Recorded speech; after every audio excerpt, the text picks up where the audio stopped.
Welcome to the Homeschool Show from North Carolinians for Home Education. Our goal is to help you homeschool with confidence and joy. I'm your host, Matthew McDill, and I hope you had a wonderful Thanksgiving. We have so much to be thankful for. Well, our team with NCHE is especially thankful for you. We're thankful for the thousands and thousands of families here in North Carolina and across the nation who have made a difficult choice to take seriously their children's education and to disciple their children. And so we're thankful for you. We're thankful for the courage, the stand that you take to do what you do. We're also thankful for your support of NCHE and of what we're doing because we are doing everything we can, again, to help you homeschool with confidence and joy. We do that in three ways: to protect your right to homeschool, to equip you with encouragement and information, and to connect you with other families and groups across the state. And we're thankful for your support of NCHE in helping us do that. Next month will be our end of the year giving campaign. I hope you'll be praying and thinking about if you can support NCHE in our work and continuing to keep the homeschool movement strong in North Carolina. We have a great show for you today. First of all, we have some homeschool news. We're going to talk about a couple of field trips.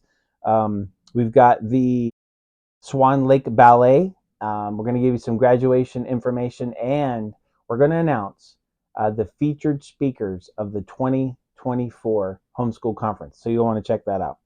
Also, for Homeschool Conversations, we're going to show a conversation that Amanda and I had discussing a recent survey of homeschool trends. And one of the topics we're going to dive into today is online education in homeschooling, the good and the bad, and how should we think about that? Also, we're going to have Homeschool Helps with Amanda, and she's going to ask the question: to co-op or not to co-op? And so we're looking forward to hearing from her about that. So jumping into the news, first of all, we have a field trip set up for you that's going to be amazing. Swan Lake Ballet. For the first time ever, Charlotte Ballet presents one of the world's most famous classical ballets that has transcended generations. NCHE has obtained a limited number of tickets to the Thursday, May 9th performance, and that's next year, 2024. And it will be held at the Night Theater in Charlotte. Tickets can be ordered by Friday, December 29th. Those will be $14.50 while supplies last. After that, tickets will be $17.75. So you'll want to go ahead and check that out. We will have the link to that in the show notes, or you can go to nche.com and go under activities, and you'll be able to find field trips there. Another thing is, do you have a graduate coming up in 2024? Well, if you do, we have lots of things, lots of ways that we can support you and help you in celebrating that momentous occasion. For example, we have a distinctive diploma, a statewide graduation ceremony, a graduate magazine, and college scholarships. May 25th, 2024 is going to be our graduation ceremony in Winston-Salem at the Benton Convention Center. It's at the end of our conference, our Thrive Conference. The Greenhouse graduate issue comes out in May, and diplomas are available year-round. Applications for scholarships will be open in December. So you can go to nche.com/graduate-central and find out more about that. And of course, we'll have the link in the show notes for that. All right, one more thing is the Thrive featured speakers. We announced last week, we're very excited that the web page for the Thrive Conference for next year is now ready for you to look at and live. And one of the most important things on there are the featured speakers. You can get the full bios there, but I will let you know we have Will and Meek Addison from Straight Edge Ministries and Culture Proof. We have Catherine Bell Gomez. She's an Apologia author and homeschool graduate. We have Vicki Bentley. She's an educational consultant for HSLDA. Christy Clover, MOM, which means Master Organizer of Mayhem. We have Steve Noble, He's from the Steve Noble Show and Noble U. And then we have Todd Wilson, the family man and the smiling homeschooler. So go find out more about these great featured speakers and be sure you put on your calendar May 23 through 25 of next year for the conference. All right, in Homeschool Conversations, as I told you, this is going to be a conversation between Amanda and I. This is from a survey that was put out by homeschoolplus.com.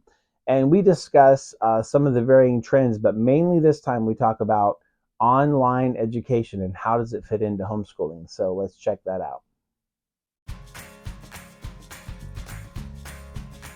A few weeks back, we watched an interview I had with Dr. Brian Ray from National Home Education Research Institute. And one of the things we were talking about is how much more people are interested in homeschooling. Oh, yes. So we were saying maybe it's mainstream or it's close, you know? Sure. It's so common. And so we're going to take a look at a survey, the results of a survey that was recently done. And they did it was an online survey of over 1,000 American parents. So this is a U.S. Data set. And it was very interesting. And of course, the biggest takeaway is, are people, are potential and actual parents more interested in homeschooling now than in the past? Yes. Yes. Big time. Definitely. And so we're going to dig into some of the specifics of that. Okay. One of the things they did was they rated or looked at the top homeschool related searches online, okay, to see which cities were doing the most searches to find out where the interest was. Right. And so it's really interesting to find out that you have number 1, Portland, Oregon. Okay. And number 2, Atlanta, Georgia. Very different. Yes. Right? Very, very different. Yes. Once again, Miami, Florida. After that, Denver, Colorado. So, but on these top cities, Charlotte and Raleigh both appear. Okay. So we know that in North Carolina, as well as many other cities, we have increasing interest, of course, right? Absolutely. And so looking at, this might be interesting for our Helps director, if we look at what were they searching. The big one, of course, is homeschooling. Sure. Next is homeschooling programs. Yes. Third, homeschooling curriculum. Yes. Homeschooling online. For sure. So that's 4th. Yeah. And that's a real indicator of where we are. Absolutely. And I think an influence of COVID, which is, how can we do this online? And we would say that might not be good. But there's nothing, I mean, it's okay by itself. Sure.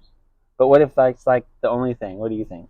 So this is really common. If I am ever on any social media, the emails I get, people, their first question often is, what online program can I use? And I think any homeschooler that I know that is experienced, that has, old, that has been around a long time, would say we don't tend to recommend using only online programs. Now, I am not against online programs. My son uses an online math program and it's great. We do too. I love it. But there is so much more to homeschooling, so much more that is about life and your relationship and interaction with your child, that if you're doing only online, you lose that whole piece of it. And it really is not optimal, I don't think. I think we should try to dig in a little more here. Okay. Because I think one of the reactions is going to be, of course, you old people didn't have online. That's true. You fuddy-duddies. Yeah, the reason true. It is true. Okay, so we should try to explain why, as experienced homeschoolers, why it's not just that we didn't have those opportunities and that we're just stuck in our ways. Right. You know? Yes. And well, I just mentioned one of those, which is I think it really takes away from the relational aspect of That's right. home education, that if it's just your child and a screen, that is a very different experience. That's right. Than you and your child one-on-one, or you and your children as a group. Right. You know, it's a very different experience. I think that's one that's really important.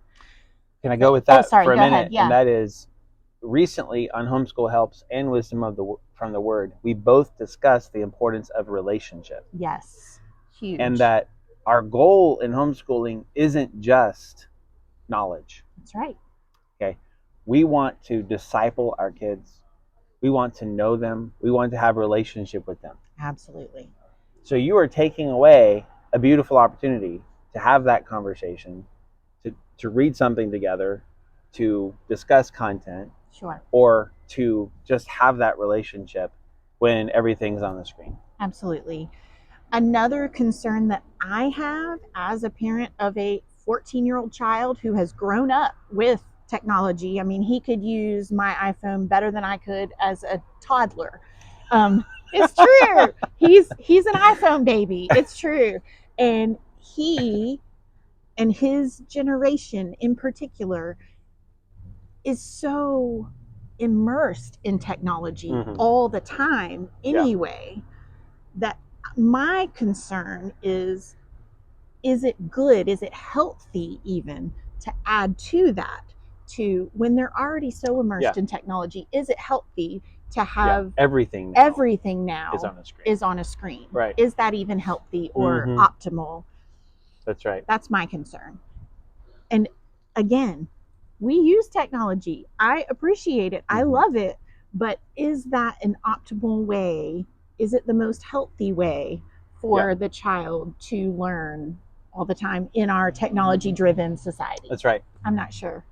And I would add another couple of things. One is, it was somewhat recently predicted that the physical book would kind of go away in its use. Well, that hasn't happened yet. No, definitely not. People still want to hold a physical book. That's still an experience that people want and need. Yes. I'm not sure we can explain all of those reasons, except you get more senses involved. True. But another thing is, just from a biblical theological standpoint, is that God made us to be relational. Yes. And the whole idea of we don't need to have a in-person meeting, or that we don't need to have that conversation with someone like a mentor and we can just get online. Right. I think we would just say that's not how humans are made. True. We believe God made us to be in relationship and to have personal interaction. And that doesn't mean the other's wrong. It just means it can't be only online. Exactly. Yeah. That's another reason that I always encourage people as families to find in-person, real-life community as homeschool families, to find a real-life group that I love. Again, I use Facebook groups or online resources all the time, but it does not take the place of that in-person support, being able to look in someone's eyes and be like, oh, they know what I'm going through and whatever, it just doesn't take the place of it. Right. And we should point out that this show is on a screen to somebody. It's so true. Right now, or on a podcast. So obviously we're not saying that online is bad, that technology is bad and shouldn't be utilized. Of course not. And in this day and age, I think it's impossible to really do without it completely, but we're just saying only that. Right. But we're not online right now. That's correct. We're having an in-person conversation. That's true. Which means we couldn't have this type of conversation on some kind of Zoom thing.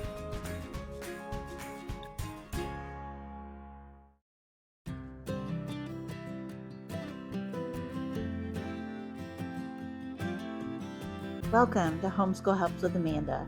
I'm Amanda Wares, Homeschool Helps Director with NCHE. So today we're going to talk about to co-op or not to co-op.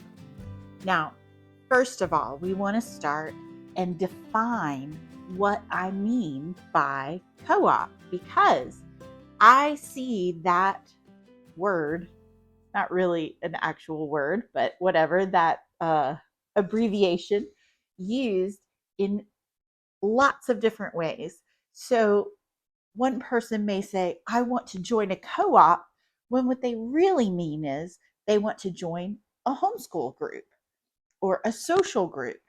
Whereas another person may say, I want to join a co op, and they mean they want to join an actual homeschool cooperative group.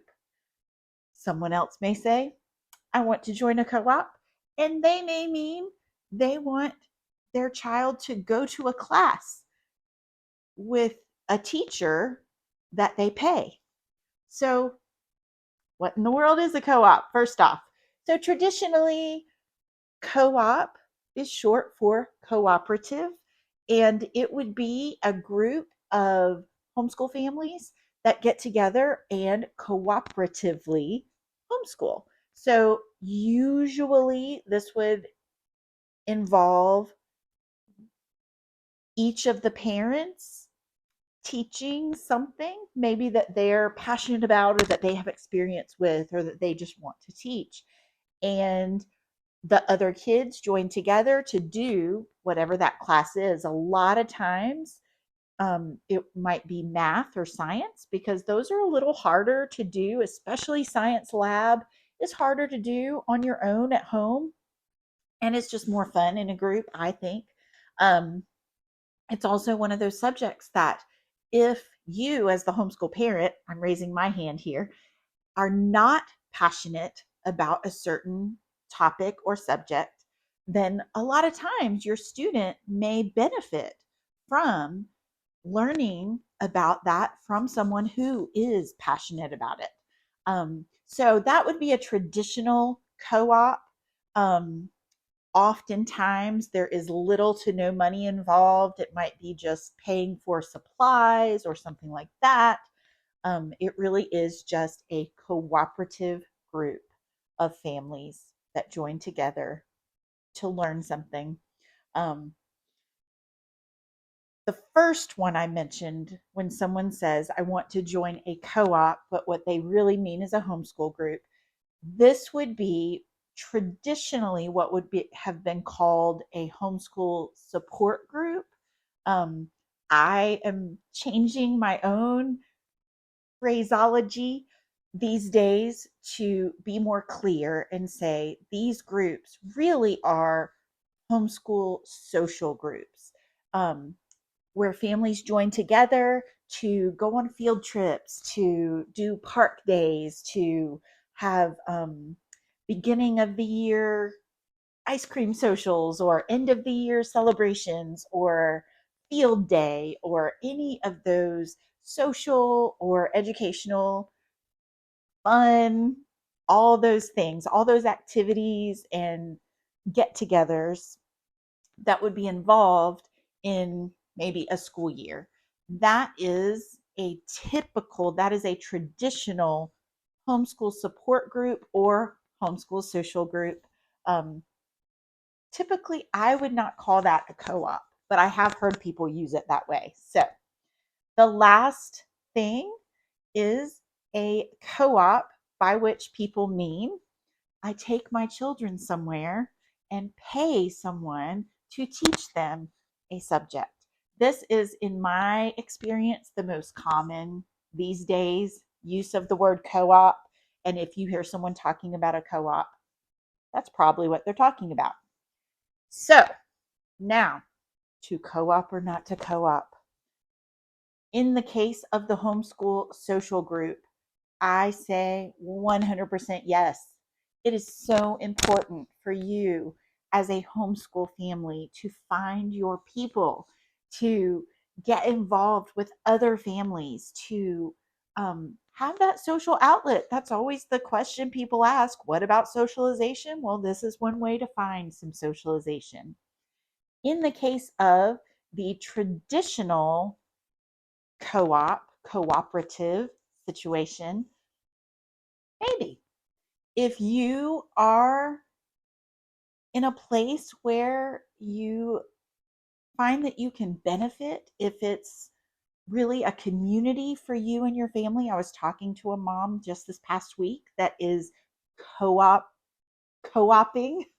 with a few other families, and she has preschool kids, but they just love getting together and doing life together and learning together. um, and it's been a great situation for her. So I would say if you can find a situation like that, 100%.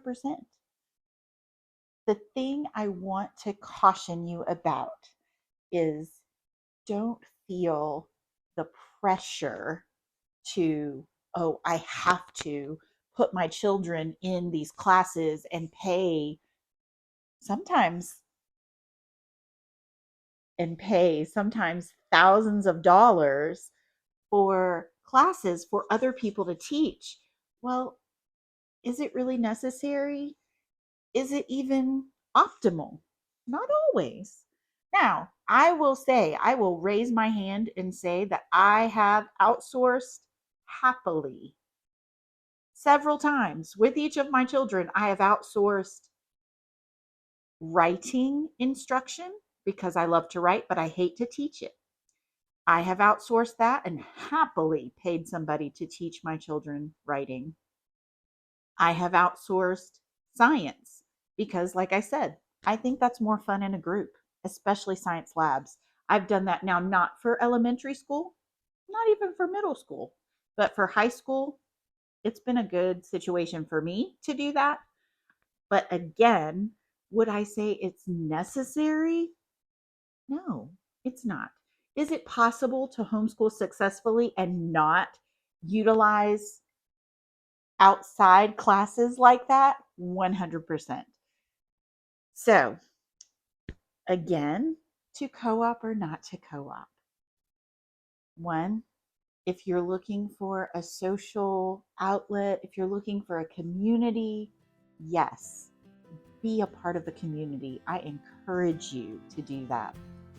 If you're feeling pressure, if you're feeling stress, if you're feeling, you know, that it's necessary to have a successful homeschool experience, absolutely not. It just isn't. It's like icing on the cake, those outside classes, but necessary? Definitely not. All right. I really hope that helps today.